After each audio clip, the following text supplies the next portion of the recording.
Olá, daqui Joana do Fumaça. O que vais ouvir são excertos do livro Daybreak in Gaza, Amanhecer em Gaza, editado em 2024 pelo livreiro palestiniano Mahmoud Muna e o jornalista britânico Matthew Taylor. É construído a partir de histórias, conversas e textos de pessoas palestinianas em Gaza.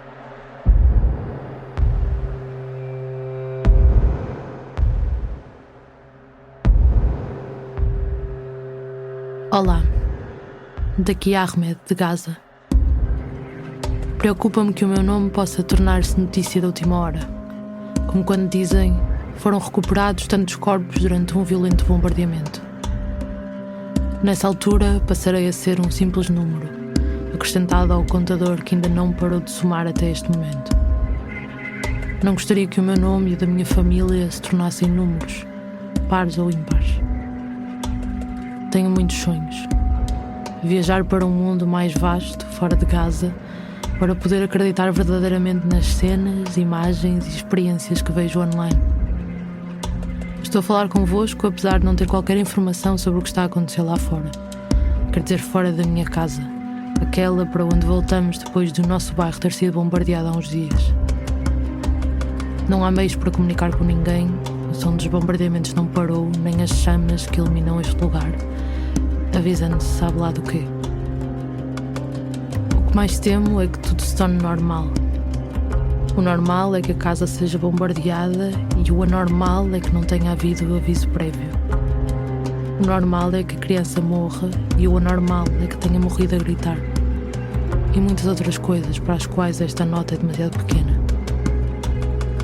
Eu sou Ahmed, os meus amigos chamam-me Hassam ou Assumi. Não tenho muitas notícias dos meus amigos. Vejo-os através de pequenos vídeos, sempre que consigo estar online.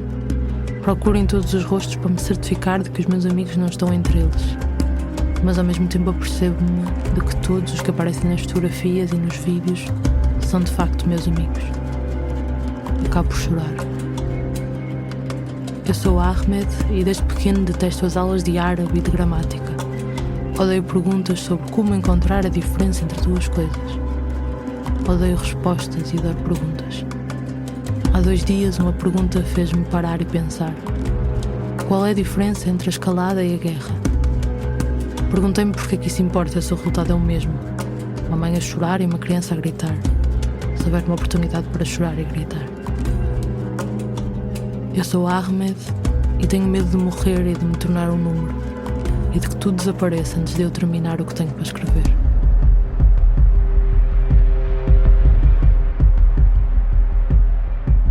Ahmed Mortaja nasceu em Gaza em 1996.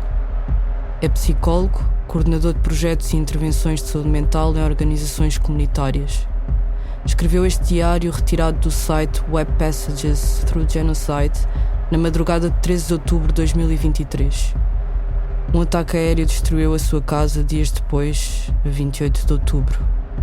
Ele saiu debaixo dos escombros e continuou a escrever.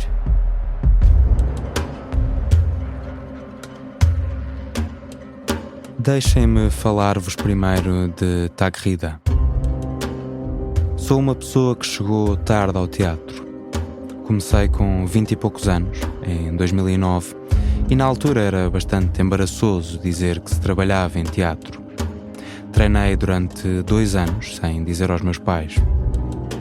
As coisas evoluíram desde então, e agora há muito respeito por este tipo de trabalho, incluindo para que mulheres participem.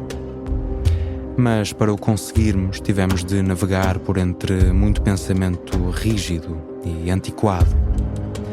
O teatro pode ser uma ferramenta importante e eficaz para confrontar questões sociais em torno dos direitos, da violência baseada no género, do abuso de crianças e tudo o mais, especialmente porque em Gaza existem sérias restrições na esfera pública.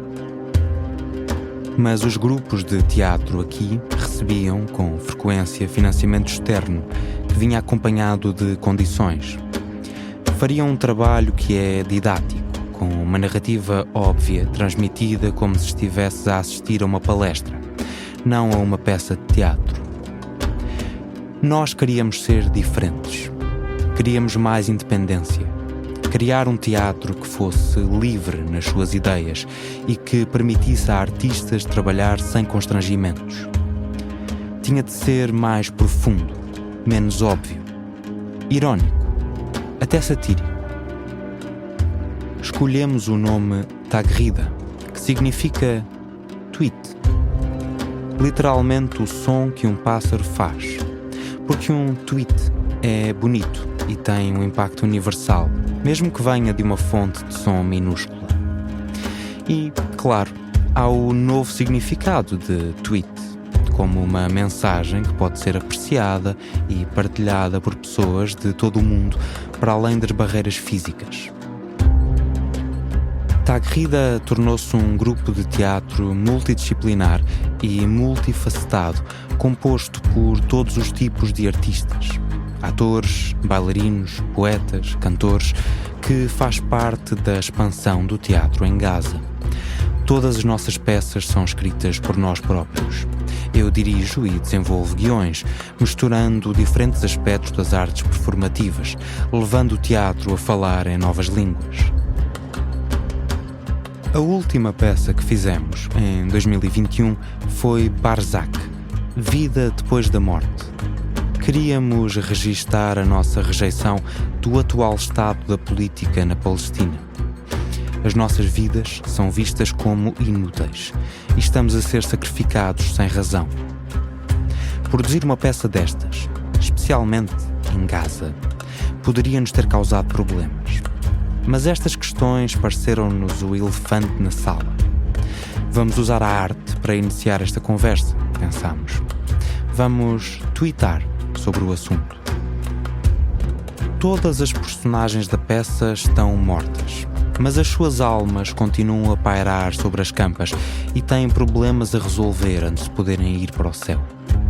Há uma jovem mulher que morreu há muito tempo, antes da ocupação. Ela é doce e inocente, à espera do amor perfeito.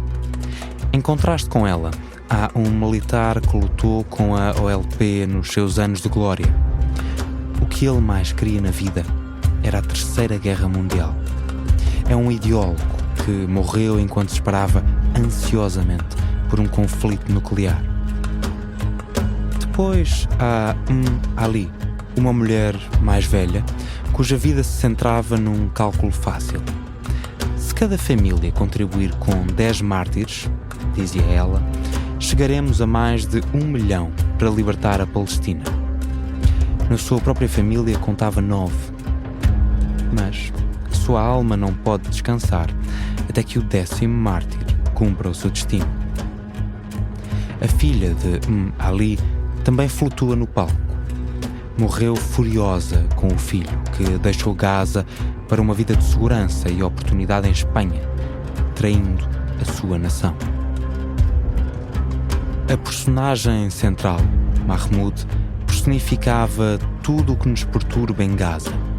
Morreu como mártir na vedação da fronteira, refletindo o outro drama que teve lugar em Gaza em 2018, conhecido como a Grande Marcha do Retorno. Algumas pessoas levaram isto a sério, como uma expressão espontânea, mas muitas viram-no como um evento profundamente manipulador, encenado em tempo real, em que as pessoas perderam as suas vidas ou os seus membros por uma causa que estava sempre a mudar. Do direito de retorno, para a oposição ao bloqueio, para a reivindicação de $100 por mês, acabaram por ver malas de dinheiro a chegar do Golfo e compreenderam que os seus corpos se tinham tornado uma forma de angariar fundos. Milhares de jovens deslocaram-se à fronteira. Os ânimos estavam exaltados, apesar dos tiros e do gás lacrimogéneo. Chegaram à vedação e, com as mãos nuas, começaram a puxar o arame farpado para baixo para atravessar a fronteira e reclamar a terra natal. Entre eles estava um amigo meu, Ahmed Al-Udaini. Eu pensava que ele apreciava a sua vida da mesma forma que eu apreciava a dele.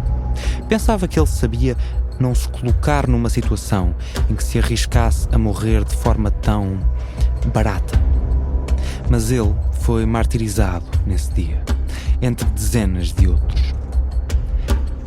Ainda não consegui afastar essa imagem do soldado da linha da frente que morre sem saber se a batalha foi ganha ou perdida, se o seu objetivo foi alcançado ou se morreu em vão, se a causa em que acreditava era a mesma em que acreditavam os seus comandantes. Assim, Mahmoud, na peça, é uma reimaginação do meu amigo morto. Os outros fantasmas perguntam-lhe como morreu. E ele conta a história toda. A mobilização, as multidões a correrem para o arame. E no seu entusiasmo, deixa-se levar. E imagina que ele e os seus companheiros de luta atravessaram de facto a fronteira e libertaram a terra, e que as multidões os seguiram através da vegetação quebrada para regressarem a casa. Inspirados por tal feito, os outros podem, finalmente, descansar em paz. Mahmoud é um herói para todos, mas enquanto esperam que lhes seja erguida uma estátua ou que o seu nome seja afixado numa praça da Jerusalém libertada, entra um novo personagem, o mártir de hoje. Os fantasmas perguntam-lhe como morreu e ele conta uma história simples de ocupação, pobreza e dificuldades. Os fantasmas ficam confusos. De certeza que a ocupação acabou, dizem eles. Mahmoud disse-nos que todos se rebelaram, derrubaram a vedação, libertaram a terra. Depois, apercebem-se. A ocupação não acabou. Ninguém regressou. Continuamos presos. E o dinheiro continua a circular. Os fantasmas juntam-se em fúria para declarar: parem com esta farsa antes que o vosso coração deixe de bater. Deixem de fabricar armas se dizem que querem a paz. Por que é que uma criança está a chorar? Por que é que uma mãe está de luto? Por que é que um homem foi morto? Por que é que permitimos que a guerra roube a identidade das crianças? Parem de começar guerras que não têm outro significado senão a morte. Lembrem-se de que há uma pátria a leste cujo povo precisa de direção. Uma pessoa livre nunca se calará enquanto houver uma causa. Este é o sonho dos mortos para os vivos. Esta é a mensagem da terra para o povo. Barzac demorou mais de 4 meses a ser produzido, mas foi extremamente bem sucedido, fundindo teatro, coreografia, iluminação, música e poesia para transmitir a mensagem de que o que nos está a acontecer não só é injusto, como nós o rejeitamos. No entanto, a noite de estreia poderia ter sido um desastre. Era agosto, com temperaturas acima dos 40 graus, e o ar-condicionado da sala avariou. O teatro parecia um inferno em chamas. Toda a gente estava a pingar de suor, mas ninguém saiu. Toda a gente ficou nos seus lugares. Limitavam-se a abanar-se com o programa. Queriam estar ali. Isso tocou-me muito.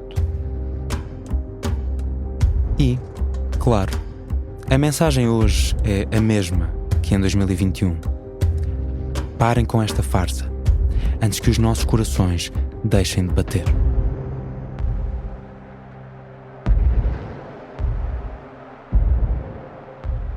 O escritor e encenador Ashraf Afifi nasceu em Gaza em 1986. Deu aulas durante muitos anos na Theatre Days Foundation e noutros organismos artísticos em Gaza e dirigiu dezenas de peças para crianças e adultos.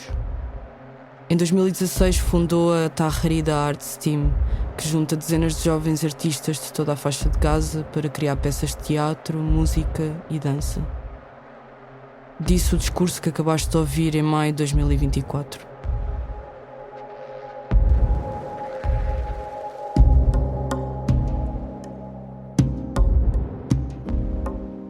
Tenho 35 anos, sou casada e mãe de 2 crianças. A minha rotina diária era maravilhosa. Trabalhava num projeto numa das instituições locais aqui. Começava o dia a caminhar na estrada junto ao mar, Depois do trabalho, ia para o ginásio e passava a noite com as minhas crianças e amigos. Tínhamos visitas, tínhamos atividades ao ar livre, tínhamos demasiadas coisas para fazer, na verdade. Tínhamos o mar, tínhamos uma ótima praia, tínhamos sítios para ir. Tenho saudades dessa vida. Agora está tudo virado ao contrário. Estou à espera do meu destino. Estou a viver o meu tempo minuto a minuto porque não temos segurança. Não podemos planear o próximo passo. Não temos ideia do que vai acontecer, se vamos ficar vivos ou não, ou se as nossas pessoas queridas vão ficar vivas ou não. Por isso não existe uma rotina diária. Agora estou deslocada pela segunda vez. Mudei-me de Gaza para Khan Younis e depois de Khan Younis para Rafah, para um sítio chamado Al-Mawazi.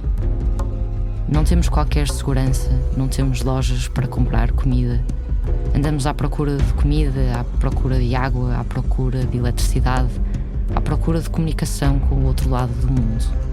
É uma vida miserável. Ser uma mulher deslocada é uma tragédia.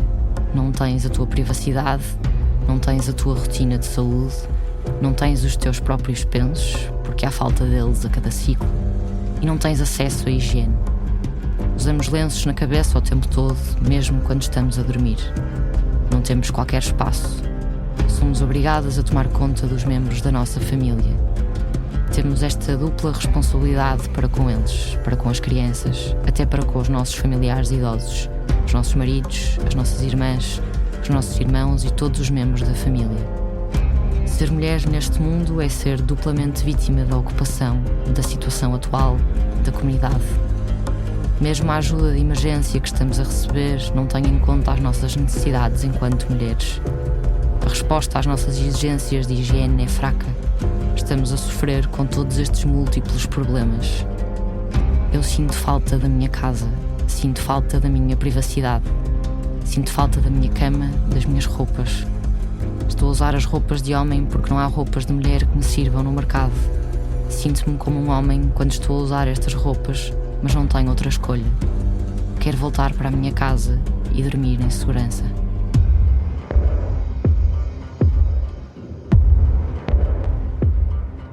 A jornalista e ativista palestiniana Noor Swerki nasceu em Gaza no final dos anos 80. Especialista em questões de género e direitos humanos, trabalha para televisões nacionais e jornais internacionais a partir do lugar onde está refugiada. Contou esta experiência ao jornalista brasileiro Vinícius Assis para a revista Hammer and Hope, de dezembro de 2023. Uns meses depois, em abril de 2024, conseguiu que os seus 2 filhos adolescentes, Jamal e Alia, saíssem em segurança para o Egito. Noor continua em Gaza.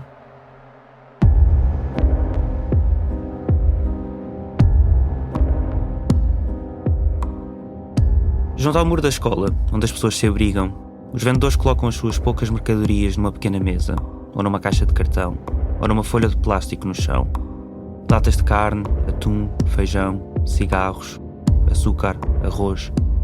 Alguns podem ganhar $200, outros mal chegam aos 30.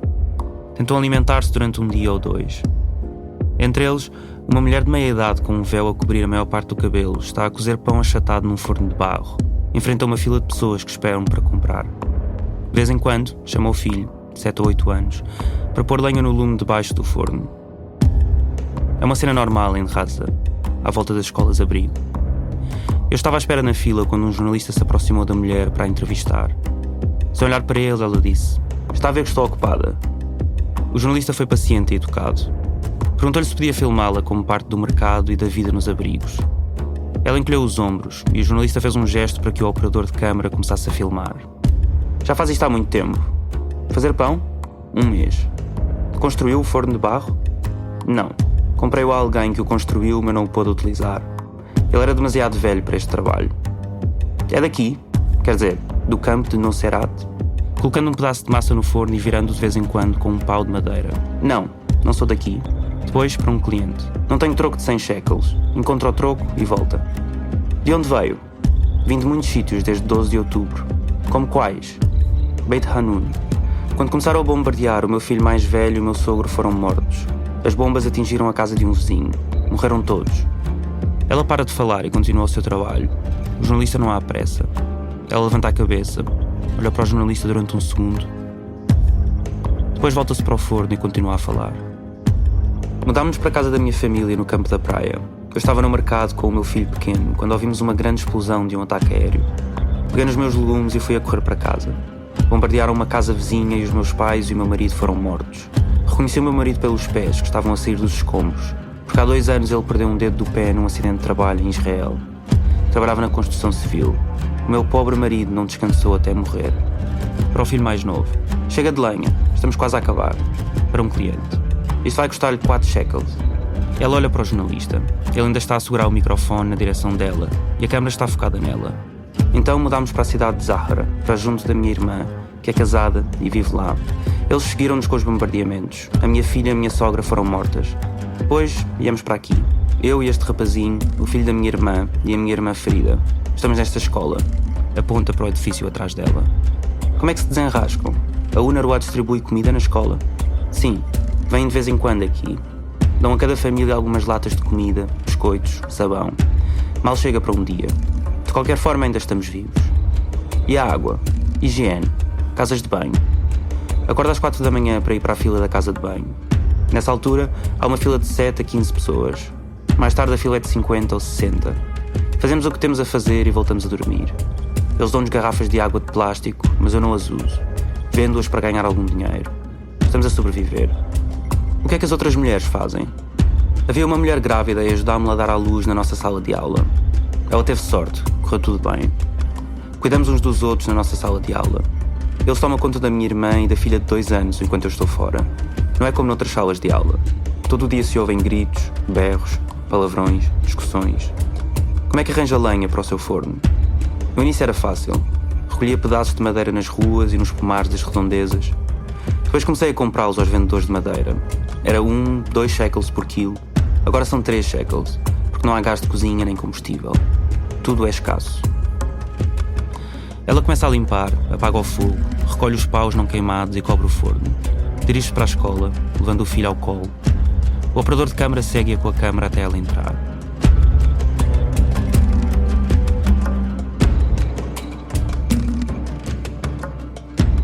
Hoje às 9h25 recebi um telefonema de uma colega a pedir uma intervenção imediata junto de uma criança não acompanhada, que tinha sido trazida para Rafah pela Cruz Vermelha.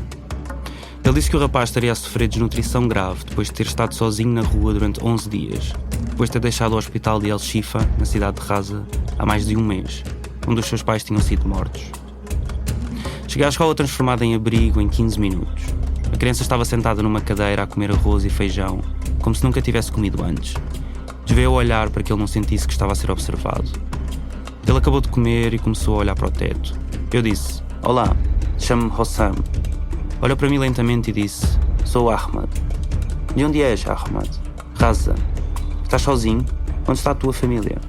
"Estão mortos."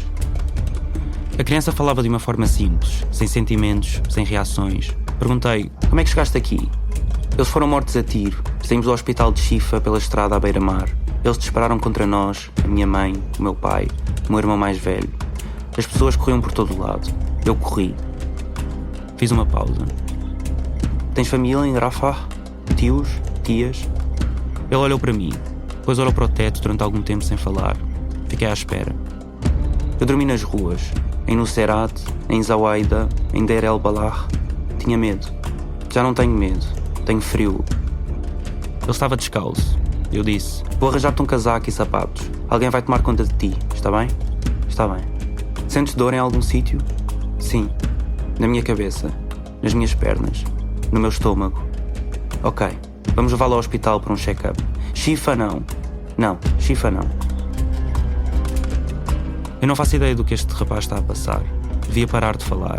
Ele precisa de um pedopsiquiatra e eu não quero correr o risco de lhe fazer as perguntas erradas. "Queres um chá quente?" Ele mexe a cabeça para dizer que sim. Mais tarde, telefonei para o Ministério do Desenvolvimento Social para saber como é que ele estava. O responsável pela proteção das crianças tinha levado Ahmed para a aldeia SOS, uma organização que acolhe órfãos e crianças não acompanhadas. Ele está em boas mãos.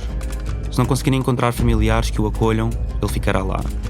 Até à data, a SOS recebeu 66 crianças não acompanhadas como Ahmed. Quantas mais andam por aí sozinhas?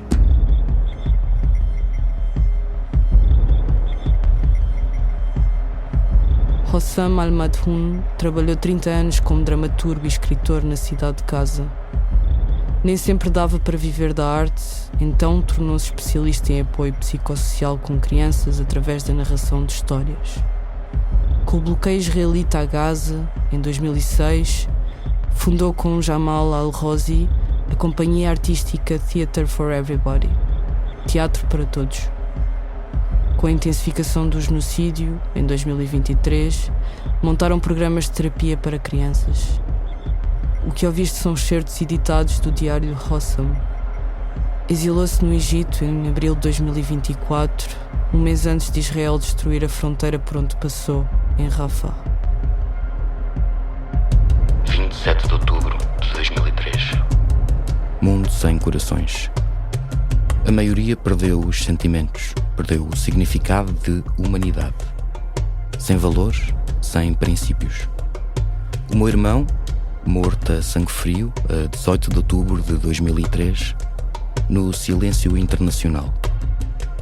Ele estava em casa quando bulldozers e tanques israelitas atacaram a zona e invadiram a casa dos nossos vizinhos. A rua ficou completamente destruída e só havia duas hipóteses: ou ser demolido com a casa e morto debaixo dos escombros, ou sair de casa e ser morto em bombardeamentos e tiros que não fazem distinção entre crianças, mulheres ou idosos. Todos são alvos. O meu irmão Hossam, de 17 anos, era estudante do secundário. Foi um dos que preferiu não morrer debaixo dos escombros da casa, por isso saiu para tentar encontrar um abrigo ou uma zona segura. Ao sair de casa, foi morto instantaneamente por 7 balas maléficas, vindas desses países que apoiam o exército israelita contra as crianças. As 7 eram balas americanas, disseram os médicos no hospital. Enquanto eles disparavam sobre Hossam com 7 balas americanas, uma vizinha, Wedad Al-Ashrami, 33 anos, tentou ajudá-lo e levá-lo ao hospital, mas eles também a mataram. O marido de Wedad tentou ajudá-la, mas foi ferido no pescoço e no corpo e está agora em estado grave no hospital. O filho de Wedad tentou ajudar a mãe, mas eles também o alvejaram e está agora no hospital. O cunhado de Wedad tentou ajudar, mas também ele foi baleado por soldados israelitas. 5 pessoas caíram no chão, uma a seguir à outra. O sangue de 5 pessoas misturava-se no chão. Um dos feridos gritava por ajuda, mas ninguém conseguia ouvir por causa do barulho dos bombardeamentos dos caças F-16 e dos helicópteros de ataque Apache. E quando o motorista da ambulância chegou, eles tentaram disparar contra ele também. Só depois de uma longa espera por segurança é que ele conseguiu recolher os corpos do meu irmão e do Wedad, bem como os 3 feridos. O momento em que a minha mãe recebeu a notícia do assassinato do meu irmão não pode ser descrito. Foi a pior coisa de toda a minha vida. Eu estava a falar com o meu irmão há umas horas e agora o seu rosto está frio num frigorífico do hospital. Tentei falar com ele, mas ele não conseguiu responder. Toquei-lhe no rosto e compreendi a coisa odiosa que tinha acontecido. Wedad, o que é que ela fez para ser morta por balas israelitas? Ela deixou 4 filhos, um deles ainda bebê. O meu irmão foi morto com 7 balas. Porquê? Aquelas árvores que foram destruídas, aquelas casas. Porquê? 23 de dezembro de 2003. O campo de refugiados de Rafah está a ser bombardeado por apaches israelitas. Tanques e bulldozers deixaram 8 pessoas mortas e mais de 45 feridas, para além de demolirem um enorme número de casas. Muitas pessoas perderam a vida neste ataque que ainda continua. Os mortos de hoje foram Wiam Rask Musa, 25 anos, Alaa Ata Bahloul, 23 anos, Rami Azmi Hassani, 22 anos, Halil Al-Qassas, 55 anos. Ali Al-Najra, 22 anos. Ayad Al-Najjar, 34 anos. Ahmed Al-Najjar, 32 anos. Hamis Al-Khay, 21 anos. E ainda, a situação continua muito má. Os Apaches não abandonam o céu de Rafah. Estão a bombardear todos os locais e todas as zonas. Milhares de famílias sem abrigo perderam as suas tendas nos últimos dias por causa do vento de inverno. Agora, as famílias que serão as novas sem abrigo também terão de viver em tendas na rua, ao frio. 26 de dezembro de 2003. O número de casas que foram demolidas ainda é incerto. A clínica da UNRWA também foi parcialmente destruída. Desta vez, mulheres e crianças não foram feridas por balas, mas por cães. Os soldados israelitas soltaram os seus cães predadores sobre as pessoas.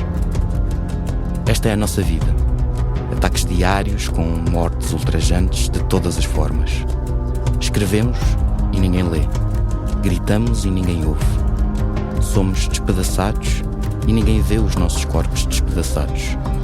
Somos mortos e ninguém se preocupa connosco. É por isso que temos de continuar a escrever e a gritar. Gritar contra um mundo que nos quer mortos. Nós temos fome enquanto eles estão saciados. Nós identificamos os nossos mártires enquanto eles relaxam em luxo. E a única coisa que eles querem ouvir de nós é: sim, senhor. Tudo o que disseste, senhor. Sim, senhor. Tudo o que disseste, senhor. Sim, senhor. Tudo o que disseste, senhor.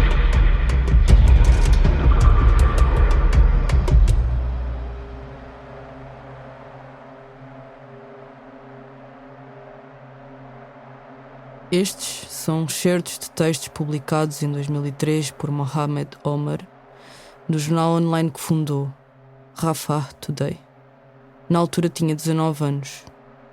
Nascido no campo de refugiados de Rafah em 1984, Mohamed trabalhou em criança para sustentar a família enquanto o pai estava preso em Israel.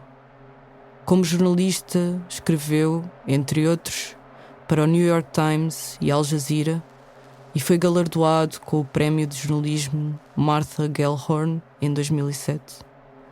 Após os estudos, regressou a Gaza.